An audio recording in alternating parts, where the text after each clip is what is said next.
La noche que me dijo que me fuera, yo todavía estaba pagando las paredes. Ella estaba adentro. El ventilador del techo zumbaba como siempre, tranquilo y ciego ante lo que estaba a punto de romperse. Sonrió cuando lo dijo, como si echarme fuera un favor, como si yo fuera el obstáculo. Como si nada de esto fuera mío. Mi nombre es Elise Carter, y me casé con su hijo creyendo que el amor sería suficiente para construir una vida. Me equivoqué.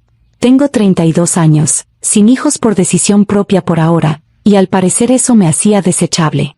Mi suegra, Marianne, estaba sentada en la cabecera de la mesa del comedor que yo pagaba cada mes, con las manos entrelazadas como una jueza entregando misericordia. «Vas a necesitar mudarte», dijo con suavidad. «Mi hija mayor y su esposo están listos para empezar una familia. Necesitan el espacio». Esperé a que mi esposo dijera algo. No lo hizo. Lo que Marianne no sabía, lo que ninguno de ellos sabía, era que yo estaba pagando $6,600 cada mes en gastos del hogar. Contribuciones a la hipoteca, servicios, remodelaciones de las que ella presumía con sus amigas, el sofá beige suave que tanto amaba. Pagué en silencio porque creía que el matrimonio significaba ser socios, no llevar la cuenta. Ella se inclinó hacia adelante. «Lo entiendes, ¿verdad? Es temporal. Puedes encontrar algo». Temporal. Como si mi lugar en esa familia siempre hubiera sido prestado. Asentí. Incluso le sonreí de vuelta.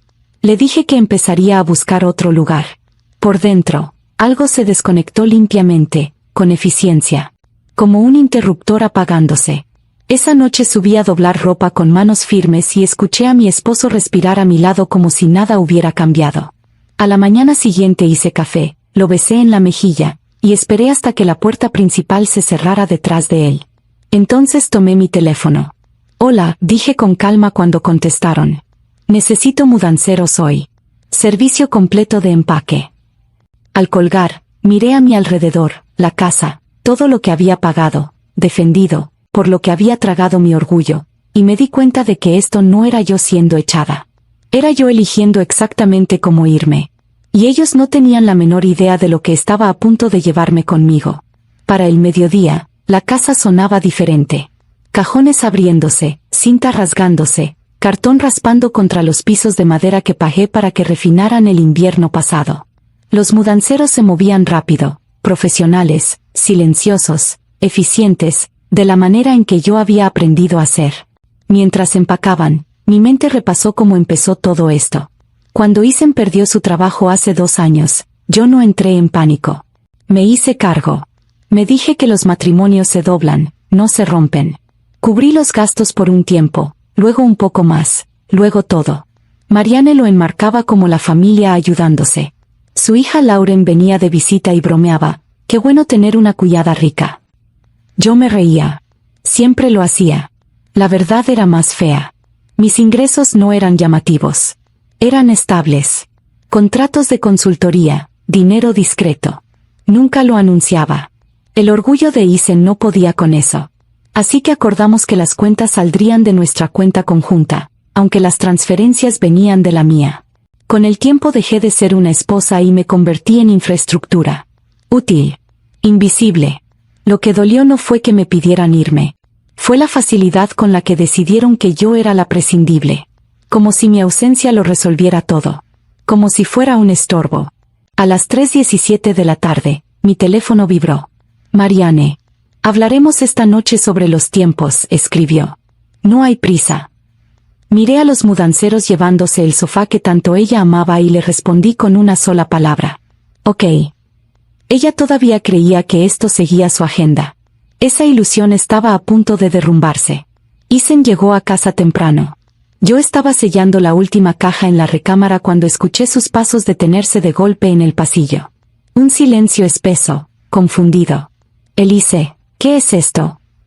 No me volteé. «Me estoy mudando». Se rió una vez, seco e incrédulo. «Estás siendo dramática. Mamá dijo que tenías tiempo». Ahí estaba. Mamá dijo.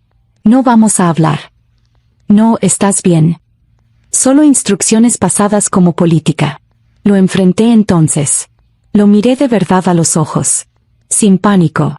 Sin urgencia. Solo irritación. como si hubiera reorganizado su rutina sin permiso. No me defendiste, dije con calma. Ni una sola vez. Se restregó la cara. Lauren necesita espacio. Tú ni siquiera quieres hijos ahora mismo. Entonces no califico para tener un hogar, pregunté. No es lo que quise decir. Pero era exactamente lo que quiso decir. Me siguió escaleras abajo, viendo a desconocidos envolver nuestra vida en papel café. Cuando los mudanceros levantaron la mesa del comedor, su voz bajó. Espera, ¿por qué se llevan eso? Hice una pausa. Finalmente dejé que algo se filtrara. Porque la compré yo. Como la mayoría de las cosas aquí. Me miró fijamente. ¿Qué quieres decir con la mayoría? Saqué mi teléfono, abrí mi aplicación bancaria, y se la sostuve frente a él.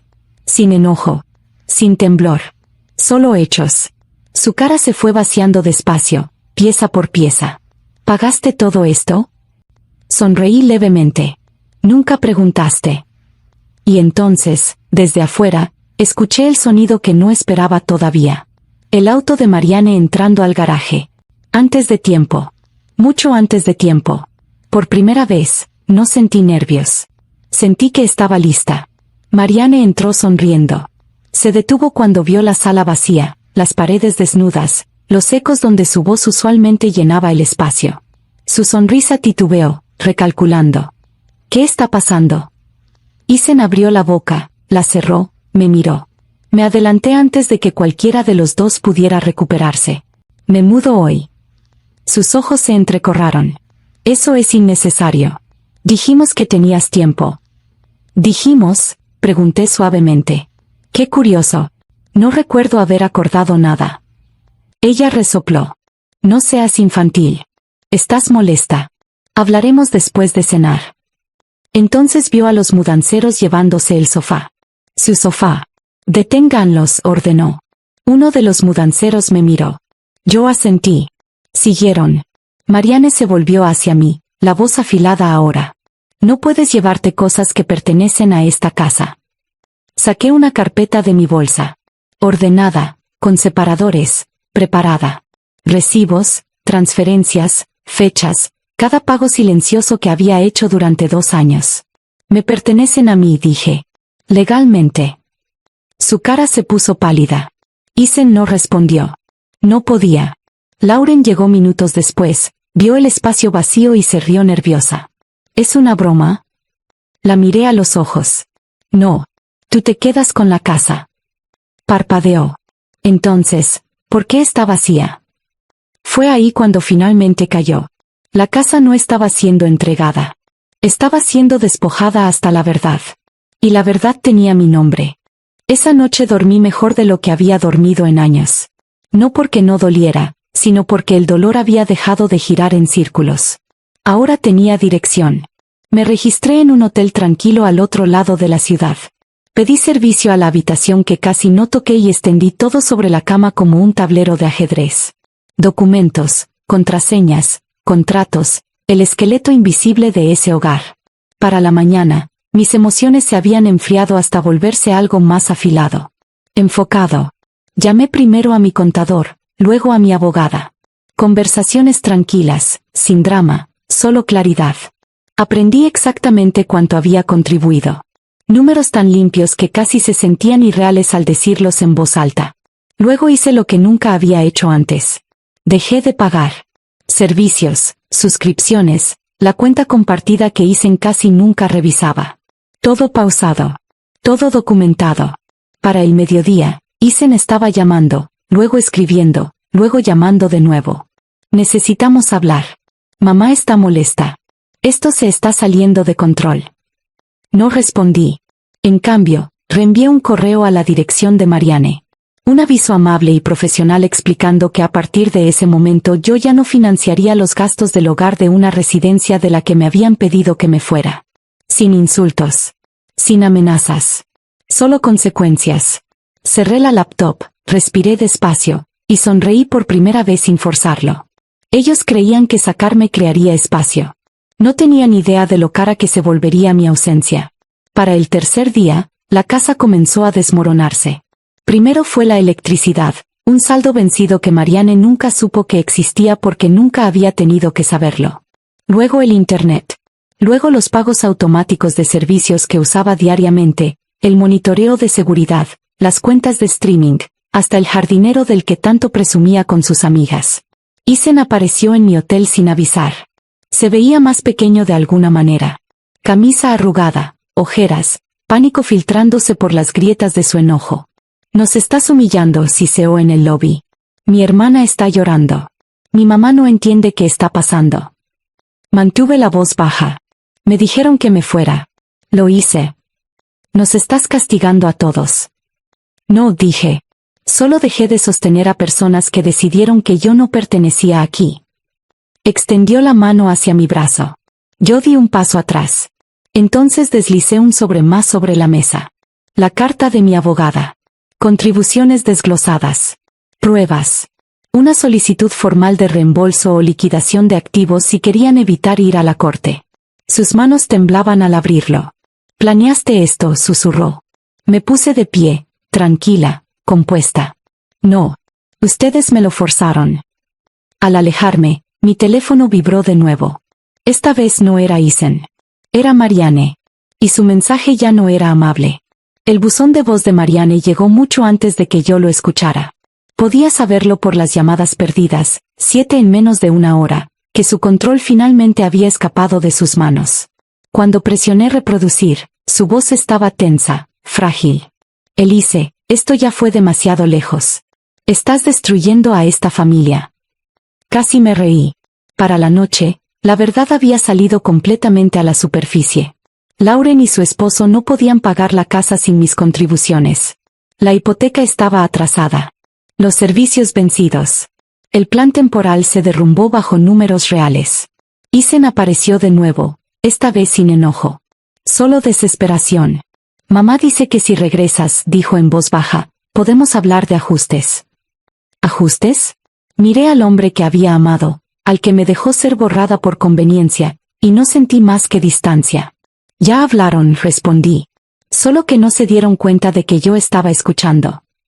Detrás de él, Marianne estaba parada en el camino de entrada, observando, más pequeña ahora. Sin autoridad en su postura. Por fin entendía lo que había hecho. No había removido una molestia. Había desmantelado los cimientos. Y ya no le quedaba nada con que amenazarme. El giro final llegó en silencio. Una semana después, mi abogada llamó, no con drama, sino con satisfacción. Durante la revisión de mis transferencias, algo surgió que Marianne no esperaba. Varias remodelaciones y pagos habían sido realizados a mi nombre por eficiencia fiscal. En su momento ella lo había descartado con un gesto. Los papeles no importan, había dicho. Importaban legalmente. Una parte de esa casa no solo había sido financiada por mí. Era parcialmente mía. Cuando llegó el aviso, Marianne no gritó. No amenazó. Se quedó en silencio. El tipo de silencio que llega cuando el poder finalmente entiende que se ha ido. Isen mandó un último mensaje. No sabía que terminaría así. Le respondí con la verdad. Yo tampoco. Tú elegiste no saber. No me quedé con la casa. No la necesitaba. La vendieron para cubrir deudas, sin anuncios ni sonrisas. Lauren se mudó a un lugar más pequeño. Marianne dejó de ser la anfitriona. La historia familiar se reescribió sin mi nombre en ella. ¿Y yo? Firmé un contrato de arrendamiento de un lugar lleno solo de cosas que elegí. Pagué mis gastos con gusto porque eran míos. Sin gratitud requerida. Sin permiso necesario. No me echaron. Me liberaron. Y la vida que construí después de eso no tenía eco.